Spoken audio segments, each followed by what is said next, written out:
Bismillahirrahmanirrahim. Faqad arafta mongko teman-teman ngaburi sapa sira biada kelawan keterangan ing kisamal wajib ing terbagi ini perkara kang wajib ila daruriyin marang wajib daruri wa nadariyin lan wajib nadari. Wa qalu ta pengendikane musannaf bal mustahil ma la yutasawwaru fil aqli wujudu wal mustahil uta perkara kang mustahil iku ma perkara la yutasawwaru kang ora iso digambarake. Digambarake maksudnya tidak bisa menerima,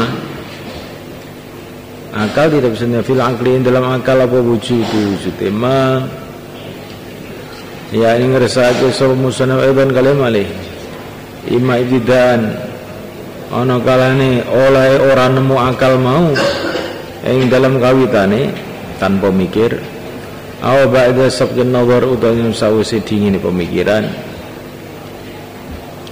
Pamithal awali mengkuti contoh yang pertama ibtidaan iku arwul jirmi sepine jirim anil harakati saking obah wasukune lan meneng ayat jaruduhu tegese sepine jirim anhuma sing harakalan sukun ma'an kalih bareng ya haitsu la yujadu kelas kena ora ditemu fi ing dalem jirim apa wahidun perkara kang siji minhuma sing obalan meneng fainal akla mung terusnya akal ibtidaan dalam kawitane kula ayat tasawwaru ora iso nggambarake apa akal subuta dalam mana yang tetap ikilah makna oleh sirmi gede benda kita tidak bisa membayangkan, tidak bisa menerima akal manusia adanya jirim tapi tidak bergerak, tidak pula diam dalam satu waktu. Ini nggak usah mikir juga orang nggak bisa nerima.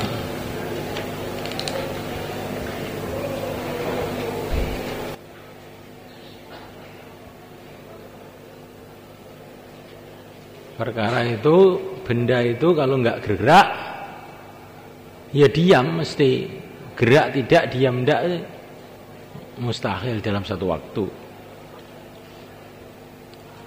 Wa mithalu sani utai contoh ni kang nomor loro iku konu dzati anani dzat al-alati kang luhur iku jirman jirim.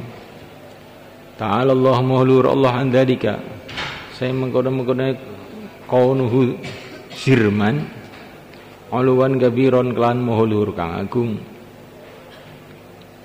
Fa inna istihalata hadzal mana moko tese mohale iki lah makna alaihi ngatasi Allah jalla wa azza iku inama yudriku ang bisa nemoni ing istihalah apa akal akal bada yasfiqa ing dalam sause ento dingin lahu marang akal apa an-nadhuru mikir-mikir fima ing dalam perkara ya tarotabu kang berakibat apa ma ngala dari ing atase mengkono-mengkono kaunuhu jirman minal mustahili saking perkara kang mustahil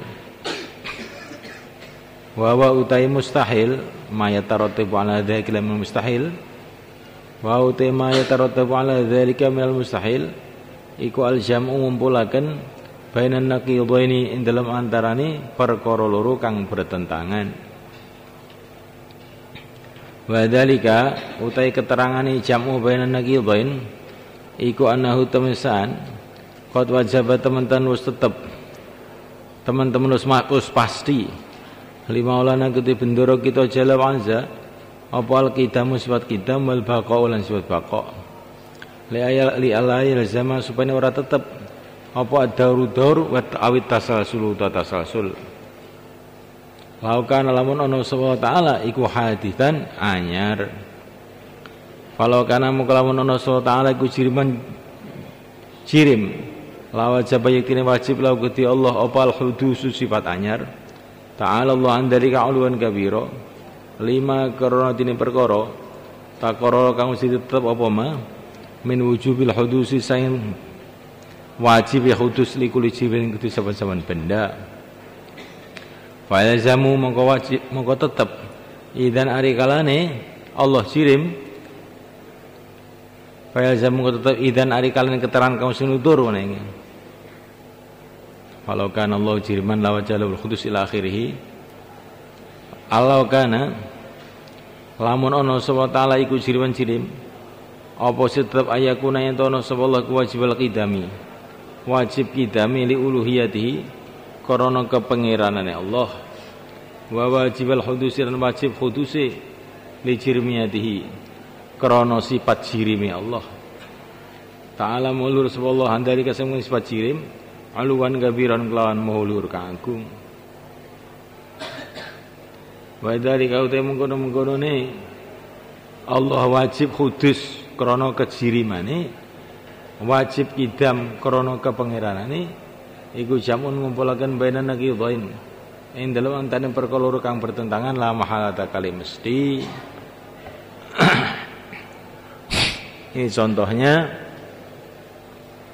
mustahil nadhari, yaitu pendapat yang mengatakan Tuhan itu benda.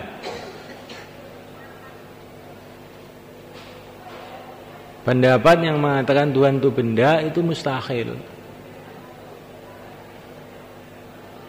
Karena apa? Karena benda itu pasti hudus. Benda itu pasti hudus. Karena benda itu punya sifat-sifat hudus. Bergerak, diam, berbentuk. Ini adalah sifat-sifat hudus. Asalnya ada, kemudian tidak ada. Asalnya tidak ada, terus kemudian ada. Semua benda, termasuk kamu. Kamu tuh dulunya nggak ada, sekarang ada, nanti sebentar lagi tidak ada.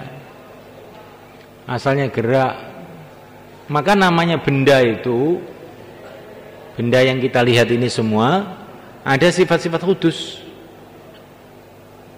Bergerak, asalnya diam, terus bergerak, asalnya bergerak, terus diam, asalnya ada, terus tidak ada. Karena kita melihat benda-benda yang kita lihat ini semuanya itu kudus dan punya sifat kudus, maka benda yang kita tidak lihat pun, kalau namanya benda, ya mesti kudus. Paham di sini? Benda lihat ini manusia, binatang, kayu, batu itu semua punya sifat kudus. Nyatanya asalnya diam jadi bergerak, bergerak jadi diam, asalnya tidak ada jadi ada. Kamu bisa nggak membayangkan ada benda tidak ada batasnya? Nggak mungkin. Nah, benda yang bisa kita bayangkan dengan akal mesti punya batas. Kesimpulannya, setiap benda adalah kudus. Setiap yang berbentuk mesti ada yang membentuk. Setiap yang berbentuk mesti ada yang membentuk. Setiap yang terbatas ada yang membatasi. Setiap yang berwarna mesti ada yang mewarnai. Ini semua adalah sifat-sifat kudus, menunjukkan bahwa benda itu adalah makhluk.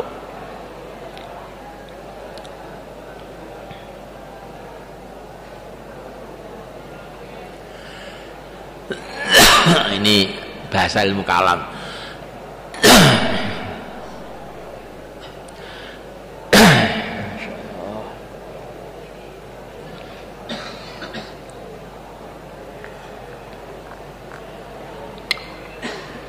Kesimpulannya, benda adalah mesti kudus.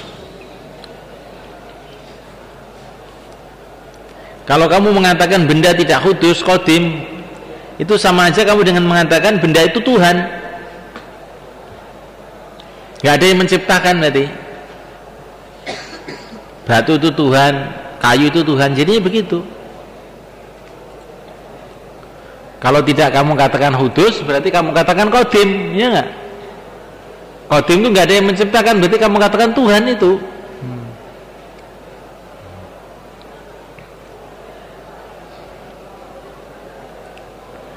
Maka semua benda adalah hudus. Ini kesimpulan pertama. Kemudian yang kedua, kesimpulan kedua, Tuhan itu qadim. Karena kalau tidak qadim berarti hudus, ada yang menciptakan. Asal tidak ada jadi ada.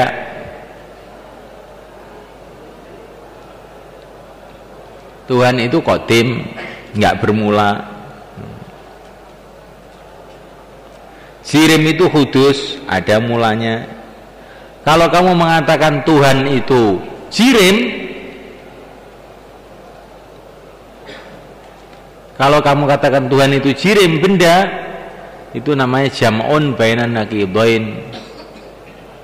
Karena berarti kamu mengatakan Tuhan itu qadim karena dia ini Tuhan, dan Tuhan itu hudus karena dia ini benda.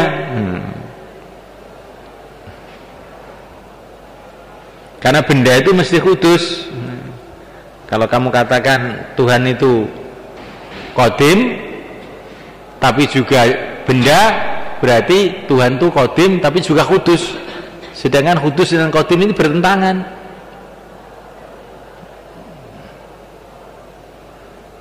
Paham maksudnya? Paham nggak? Nah, ini kesimpulan ini namanya istihalah nadhoriyah. Muhal ini tapi perlu pemikiran.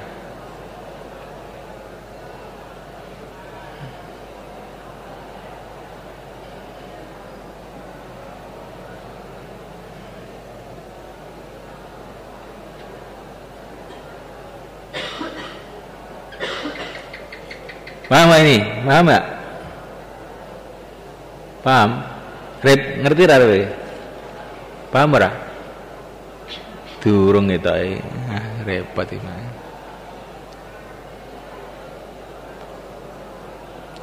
Benda itu mesti hudus. Tuhan itu mesti qadim. Kalau kamu katakan Tuhan itu benda, berarti sama dengan kamu mengatakan Tuhan itu qadim ya hudus. Paham nggak? Benda itu mesti hudus. Karena benda itu seperti manusia, seperti binatang, itulah benda. Benda itu mesti hudus. Kalau Tuhan itu mesti qadim,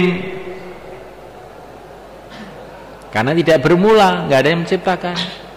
Kalau kamu katakan Tuhan itu benda, berarti kamu katakan Tuhan itu qadim juga hudus. Qadim dan hudus itu bertentangan, tidak mungkin bisa berkumpul dalam satu tempat. Paham?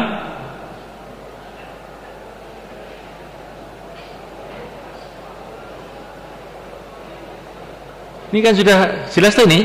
Coba.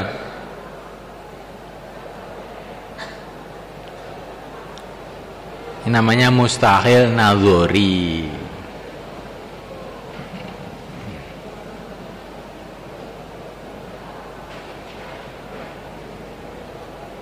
Nah ini kalau kamu paham ini sudah nggak akan bisa dimakan orang Wahabi kamu. Yang mengatakan Tuhan di atas, di bawah, naik, turun dan sebagainya itu.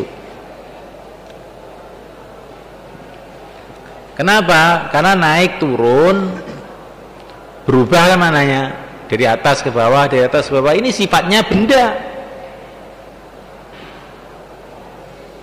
Naik turun sifatnya benda. Manusia naik turun, matahari naik turun. Ini sifatnya makhluk. Kalau kamu katakan Tuhan naik turun, sama juga dengan kamu mengatakan Tuhan itu makhluk. Nah Tuhan itu padahal bukan makhluk. Nah ini termasuk jam'un bainan naqidain. Jelas? Ini harus jelas ini, kamu harus paham betul seperti 1 tambah 1 2. Kalau nggak paham betul ini bahaya ini.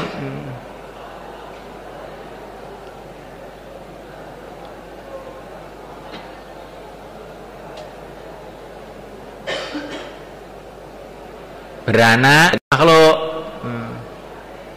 Kalau kamu katakan Tuhan itu beranak, sama juga dengan kamu mengatakan Tuhan itu makhluk. Ya toh? Tuhan itu makhluk. Padahal Tuhan itu bukan makhluk. Ini juga termasuk jam'un bainan naqidain. Kalau kamu katakan Tuhan di atas aras dengan makna hissi, di atas betul, aras di bawahnya, dia di atasnya, maka kamu menyamakan Tuhan dengan makhluk. Karena banyak makhluk yang di atas itu banyak juga, di atas gunung, di atas langit, di atas apa, di atas, di bawah itu sifatnya makhluk. Perkara yang punya sifatnya makhluk berarti dia ya makhluk, maka mustahil Tuhan itu di atas dengan makna hissi. Kalau Tuhan di atas dengan makna menguasai segala-galanya, iya, itu benar. Tapi makna hakiki hissi, materi, itu sifatnya benda di atas di bawah itu.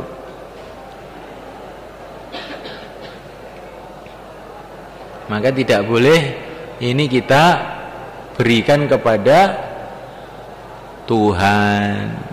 Mahum.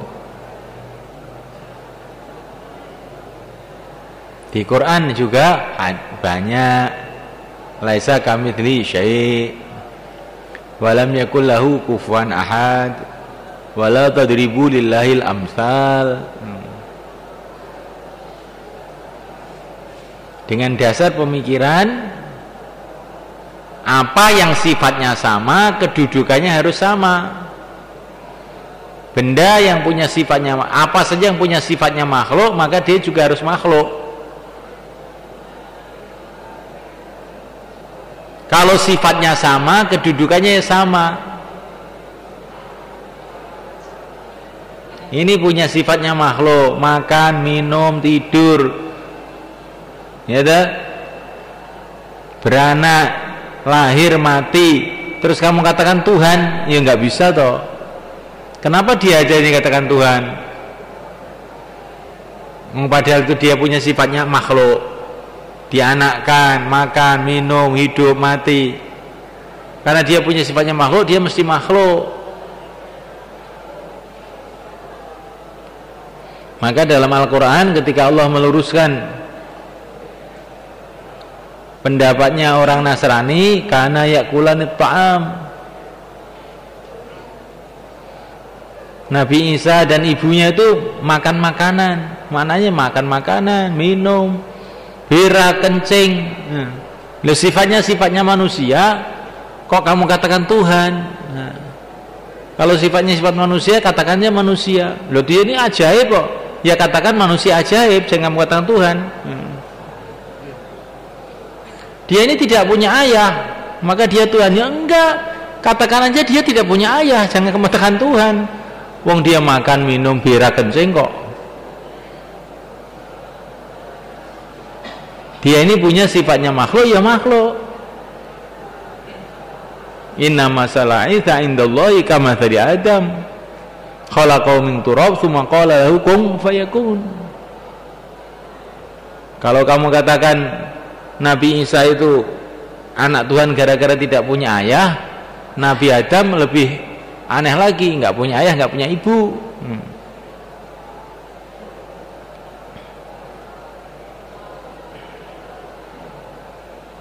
Jadi kalau ada aneh, ya katakan aneh, jangan kamu katakan Tuhan.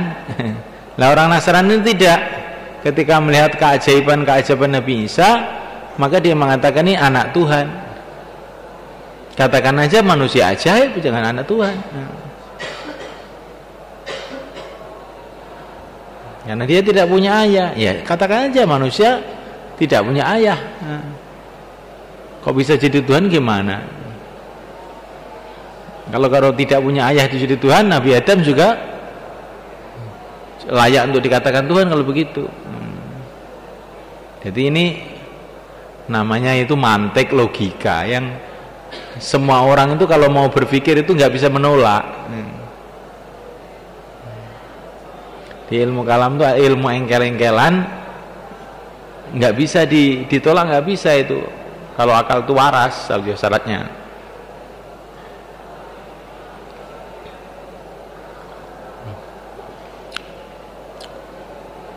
Paham di sini?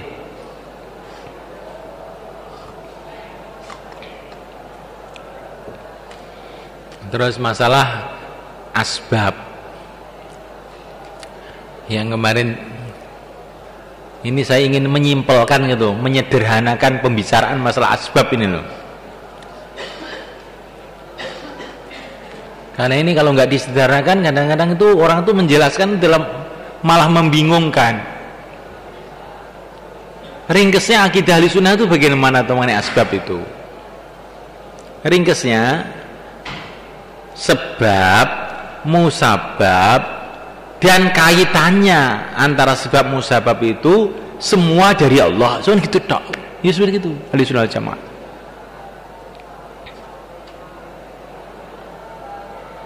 Sabab, musabab, dan kaitannya antara sebab musabab itu yang membuat Allah. Soalnya gitu aja. Sebetulnya itu diringkas di dalam firman Allah, kullun min indillah, cuma gitu tok aja. Jadi jangan sampai kamu membuat pusing orang gara-gara sebab musabab ini. Ini pendapat kalau dikatakan ada benda yang berbuat dengan apa itu tabiatnya atau dengan maka ini kufur. Kan kelihatannya kan sangat menakutkan sekali sehingga ini banyak orang kufur berarti itu. Enggak begitu. Ini cuman simpel aja menjelaskannya itu. Semua yang bikin Allah, yang bikin sebabnya Allah, yang bikin musababnya Allah, yang membuat kaitannya, sistemnya itu yang bikin Allah. Sistem, ya ini kalau bahasa Inggrisnya ini, sistem dan hasilnya Allah yang buat. Itu tak sudah. Sistem dan hasilnya Allah yang buat. Wis, menurut.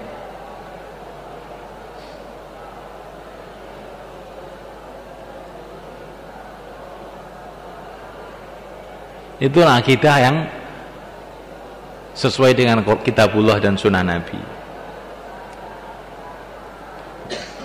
Dan kalau ada orang awam berbicara tidak seperti itu, asalkan dia punya keyakinan kulun min indillah, semua membuat dari Allah, maka kamu takwili perkataan orang-orang awam itu dengan takwil yang baik.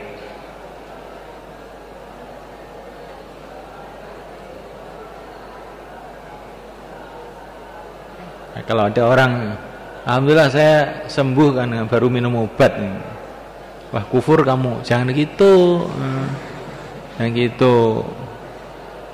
Itu obatnya ciptaan Allah. Kamu juga ciptaan Allah, yang bikin sembuh Allah. Bukan obat yang bikin sembuh. Itu cukup. Kalau orangnya itu lebih santri lagi, mengatakan gimana?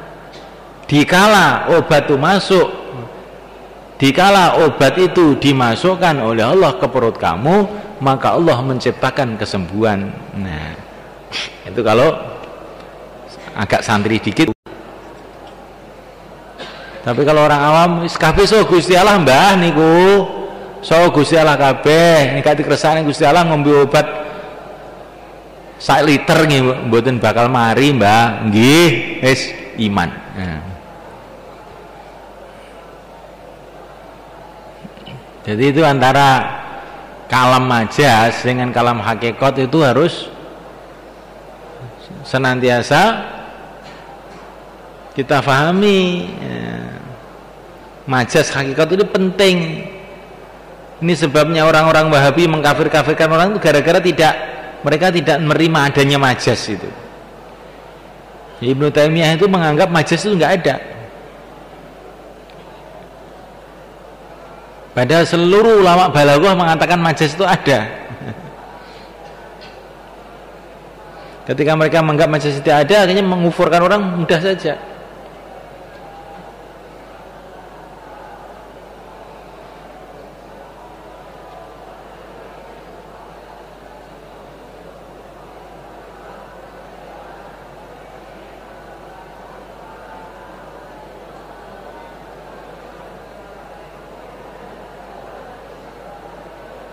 Majaz itu ada. Nah, bagaimana cara memahami majaz itu? Ya, cara memahami majaz itu ya harus dipahami dari qarinah-qarinah yang melingkupi perkataan itu.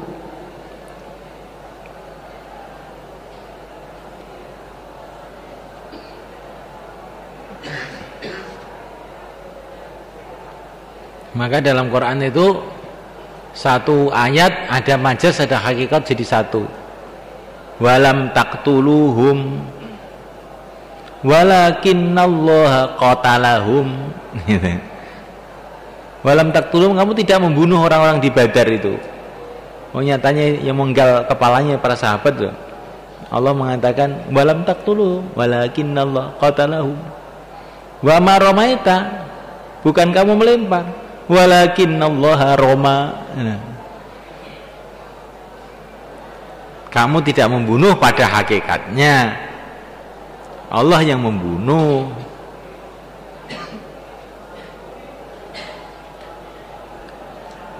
Kamu tidak melempar pada hakikatnya. Wa ma ramaita idh ramaita, ketika kamu melempar. Loh, hanya tidak melempar kok ketika kamu melempar gimana? Tidak melempar ya titik. Wa ma ramaita, kamu tidak melempar. Idh ramaita, ketika kamu melempar. Loh, katanya tidak melempar kok ketika kamu melempar. Maksudnya tidak melempar pada hakikatnya. Ketika kamu melempar pada zahirnya, walakin Allah rama, hakikatnya lagi. Nah, begitu. Paham? Ini kalau tidak ada majaz sama hakikat, kan orang jadi bingung. Katanya tidak melempar, kok melempar, ini gimana sih?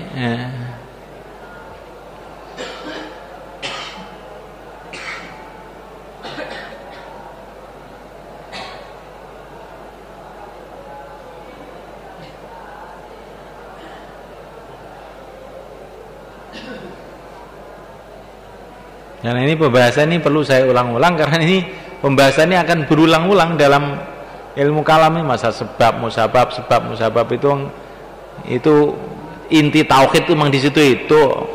Kalau ini kamu nggak paham ya, kalau kamu katam bajuri 10 kali ya sama aja. Jadi yang saya jelaskan ini kamu renungi betul dan kamu yakini betul. Karena ini pembahasan yang harus difahami.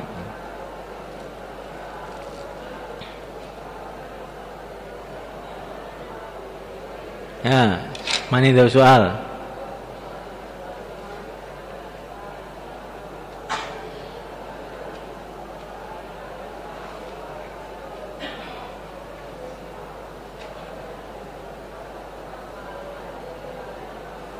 Terus akan ada pertanyaan lagi, kalau semua itu dari Allah, terus apa kedudukannya syariat? Ya, syariat itu apa? Orang kalau dianggap dosa, dianggap ini, padahal kan semua dari Allah tuh hakikatnya.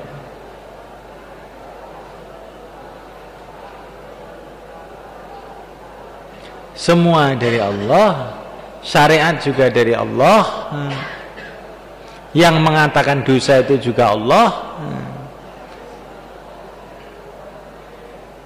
Maka kita ini harus nerima. Kalau nggak nerima, kamu mau neraka, titik.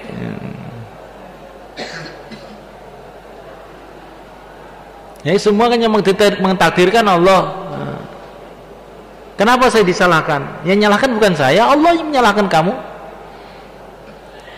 Kalau kamu nggak mau disalahkan, masukkan neraka kamu. Titik, hanya apa wae? Jawab apa saiki? Semua milik Allah, terserah Allah mau dihukumi apa.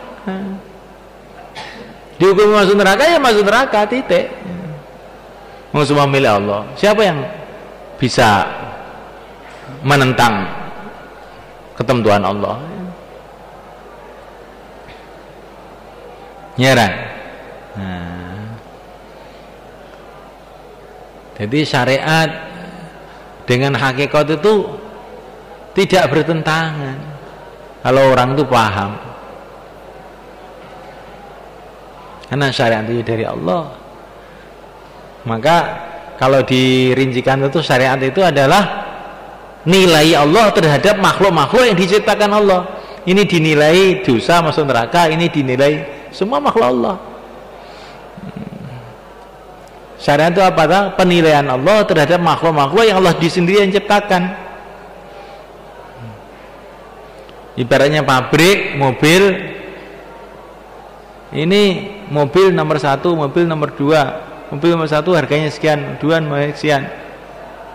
Lah kenapa wong itu pabrik kamu sendiri, produksi pabrik satu kok kamu beda-bedakan? Lah, memang beda, saya bikin beda kok. Yang tahun 99 ini 100 juta, yang 98 10 juta. Ini sudah ketentuan pabrik. Memang pabrik menentukan begitu itu. Lah kenapa dibeda-bedakan? Ya memang maunya begitu.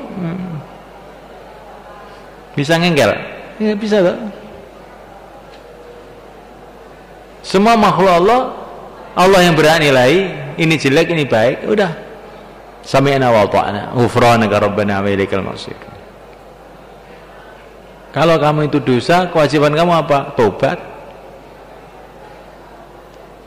Kalau kamu itu taat, kewajiban kamu apa? Syukur.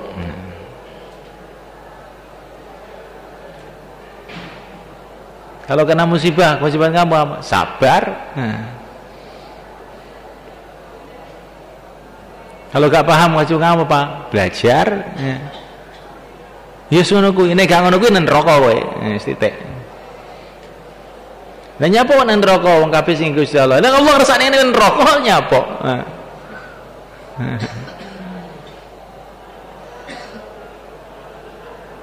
Nek Allah ngersakne nang neraka sapa sing iso ngalang-alangi?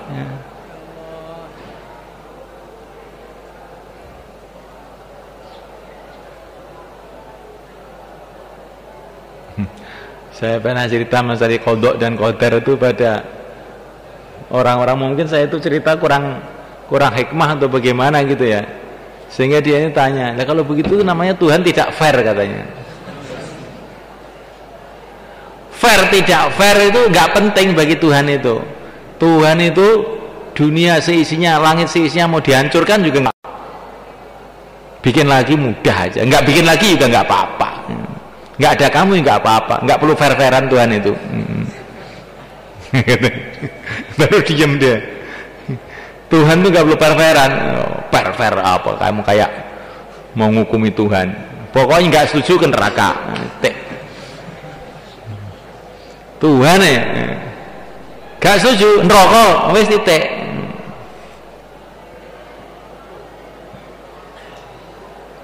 Nah, penai dhewe bayang pangeran kok penai dhewe. Ini bukan malah pencipta.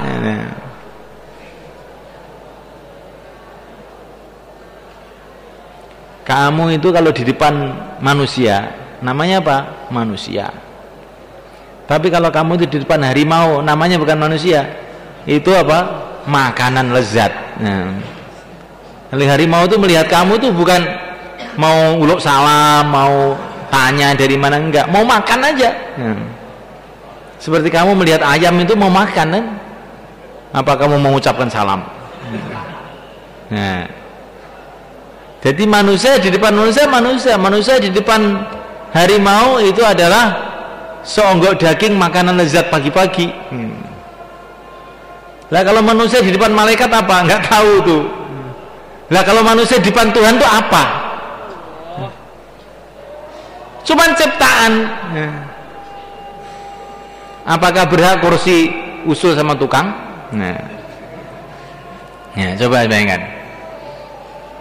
Jadi kalau kamu menilai keadilan Tuhan itu jangan kamu kiaskan dengan keadilan makhluk, karena makhluk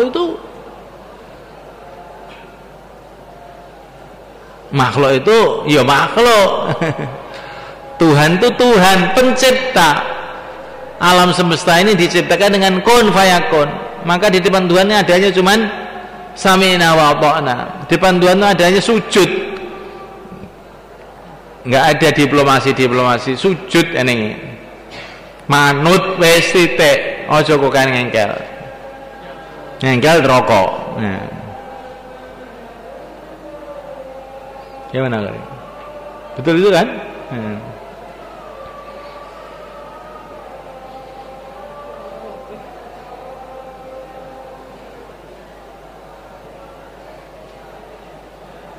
Ini harus mantap betul itu, bagaimana manusia di depan Tuhan itu apa semestinya itu.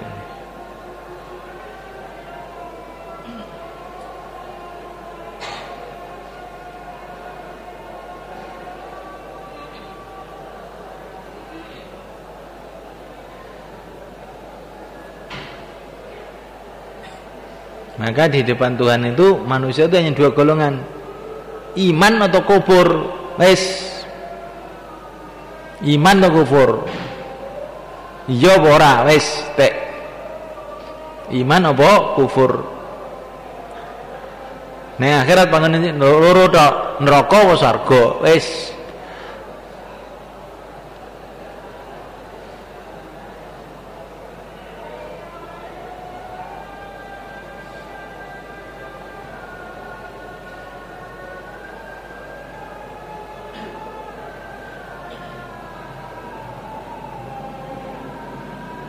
Nah kita memahami agama itu harus dengan cara yang benar seperti ini.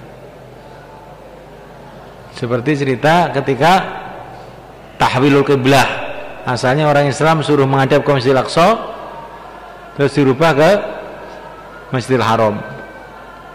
Sayaqulu sufaha'u minan nasi ma wallahum an qiblatihim allati kanu 'alaiha qulillahul masyriq wal maghrib.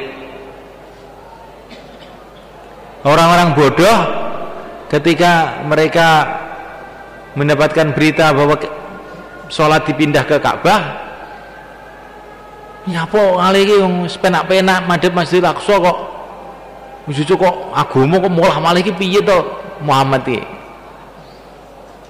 Maka Allah qulil masyriqul maghrib, etan kulon gak ning Gusti Allah. Madhep Ka'bah ya sing ngakon Gusti Allah, madhep Masjidil Aqsa yang ngakon Gusti Allah. Madhep ngetan etan gak ning Gusti Allah, madhep mulon yang mulon gak ning Gusti Allah. Nyapa tak ngengkel. Terus ada orang yang lebih tinggi lagi kritikannya itu. Oh Muhammad itu sekarang ingin kembali ke agama nenek moyangnya.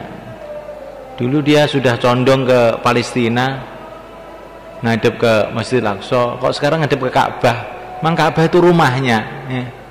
Dia ini sudah mau balik kembali ke agama nenek moyangnya, katanya sebagian orang yang jahil itu. Maka Allah mengatakan, qad nara taqalluba wajhika fis sama falanuwalliyannaka qiblatan tardaha fawalli wajhaka syatral masjidil haram. Pancen Muhammad iki pengen ning Mekah kan, terus tak kon ning Mekah. Apa karepe mau kekasihku tak turuti. Hanya apa we? Gusti Allah sing gawe jagat iki lho nuruti kekasih. Pancen Muhammad pengen ning Mekah ya tak turuti. Jadi nek wong iki muga Kanjeng Nabi pengen ning Mekah, Allah malah langsung ngendika, pancen iya iki pengen ning Mekah tak turuti. Walau safa yu'tika rabbuka fatarudda, tak turuti. Hanya apa tak turuti? Nek aku nuruti Muhammad sapa cari iso ngengkel. Tak lebih neraka ngengkel. Jadi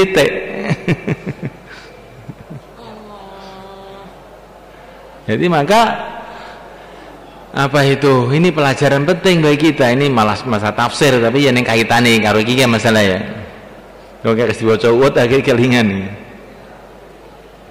Jadi apa sing disenengi Kanjeng Nabi kuwi terus disenengi Gusti Allah. Kuwi sing era misen. Makane nalika turun ayat wis Kanjeng Nabi oleh ngene oleh ngene oleh ngene. Terus Siti Aisyah niku matur Kanjeng Nabi, "Ini ara rabbaka yatasara'u fi hawaka." Gusti Allah wis napa senengan jenengan mesti dituruti. Jadi Siti Aisyah. Apa maunya kamu Allah turuti aja katanya. Ya pancen iya. Wong nek wis apa kowe mau cedek banget ning Gusti Allah iki senengane iki terus dadi sebabnya disenengi Gusti Allah. Kuwi Kanjeng Nabi, umat pun untuk bagiane. Sing Kanjeng Nabi ngendika, "Ma ra'ahul muslimuna hasana fa wa indallahi hasan." Apa sing mungguh wong Islam? Wong Islam yo kan yo khilafiyat akeh tapi jumhurul muslimin maksudnya apik wis apik mungguh Gusti Allah. Jadi perkara wis disenengi Gusti Allah kaya wis disenengi wong Islam nang ndi kaya mulutan wis apik kowe. Apa meneh wong saleh. Wis termasuk pelakon-pelakon apike wong saleh, wis senengi Gusti Allah. Man tasyabbaha biqaumin fa minhum.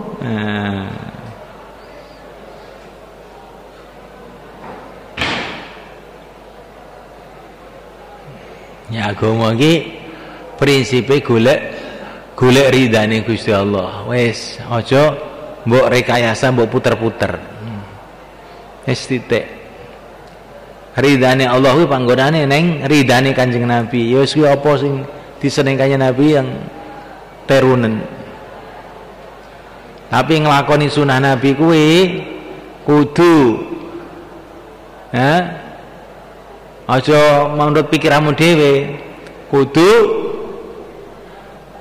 ning wong-wong ahline. Ning wong teko Nidumuddin. Roh Syekh Namul Hasan. Esuk jam 09.00 jam 11. Allahumma sholli ala sayyidina Muhammad wa ala ali sayyidina Muhammad. Satu jamaah gruduk. Sesuk neh bar wiritan jam 11. Allahumma sholli ala sayyidina gruduk 100. Akhirnya wong wah. Kok enak ya dak pake. Akhirnya teko omah lungguh Allahumma sholli ala sayyidina Muhammad. Gak ning semetu. Gak ning semetu. Loh, nek Nidumuddin Allahumma sholli ala udah langsung do metu lho. Kuwi iki ngono kuwi iki sawise wis korban pirang-pirang tahun, akeh iso ngono kuwi. Kowe iki padha karo roh dokter arek-arek entuk dhuwit 50.000. Terus kowe arek-arek malah dipentung wong gendani wong gendeng. Iki jenenge qiyas ma'al farik ya kuwi. Romasane ahli qiyas mustahid mutlak. Wis aku pokoke melok Kanjeng Nabi. Dhisik.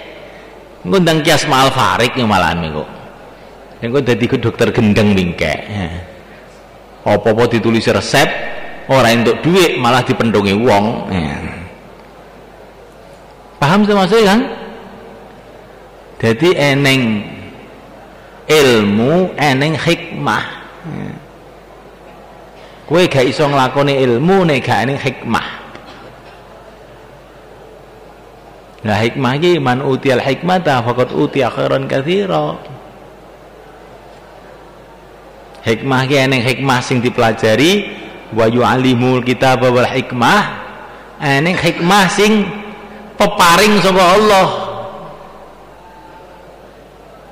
Wa man utiyal hikmata faqad utiya khairan katsira. Eneng sing hikmah ki gak nek kitabe iki. Nah. Lagi sing dadekne wong-wong iso sukses-sukses iki mergo kuwi duweni ilmu karo hikmah. Lan hikmah kuwi ngilmu kuwi pun ya loro, eneng ilmu sing iso dipelajari, eneng ilmu sing pemberian Allah langsung. Eneng wa yu'allimu kitabul hikmah, eneng Rabbi zidni ilma, nek Rabbi kan Gusti Allah langsung bab donga. Dia eneng ilmu belajar, eneng ilmu Wahbi, gak Wahabi, Wahbi, pemberian. Eneng hikmah sing kena dipelajari, eneng hikmah Wahbi. Ya, sing Wahbi kuwi lah kuwi pancen ya kudu awake dhewe golek kuwi. Carane piye? Sumbere saka ndi? Sumbere saka amal, saka nangis, saka ndonga. Nabi Daud dikai ilmu karo hikmah sawise apa? Sawise jihad. Wa qatala Dawudu Jaluta wa atahullahu mulka wa atal mulka wa 'allamahu mimma yasha. Hikmah mulka wal hikmata wa 'allahu ma yasha. Ini iso mateni Jalut dhisik agek entuk ngilmu lan hikmah, mul kerajaan, hikmah, terus entuk ngilmu. Wis sawise mateni Jalut. Lah Jalut ku apa? Cara isarahe wong sufi ya nafsumu kuwi. Nek wis iso mateni nafsumu sing senenge ngantuk, senengane maksiat, senengane malas, senengane sombong, wis mbok ketok kaya Nabi Daud ngetok Jalut. Nah, ki untuk mulka. Kerajaane napa? Kerajaane pertama kali iso ngatur motone, kupinge, cangkeme, sikile gak maksiat. Kerajaane ya awakmu kuwi kerajaane pertama kali. Engko nek isi tambah neh, engko kerajaane iso ngatur keluargane, ngatur santrine, ngatur kampunge, ngatur umat. Pertama kali iso ngatur awake dhewe. Tur hikmah. Nah, eneng wong ngatur ya perasaane wis bener tapi gak hikmah. Akhirnya gak dadi. Terus wa alamu mimma yasha wis tambah dhewe. Dadi eneng ngilmu ki sing sebabe mateni Jalut. Sebab wis berjuang. Saiki nek Nabi Daud iki ngomong musuhe iki Obama mbak dipateni prayu Obama untuk Jalut. Lah saiki musuhmu ki sapa? Musuhmu ya nafsumu kuwi. Nah,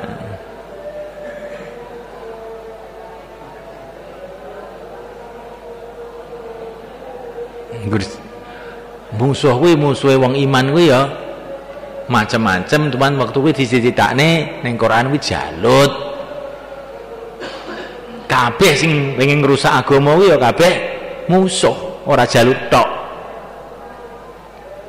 Nafsumu, setanmu, ngengkelanmu,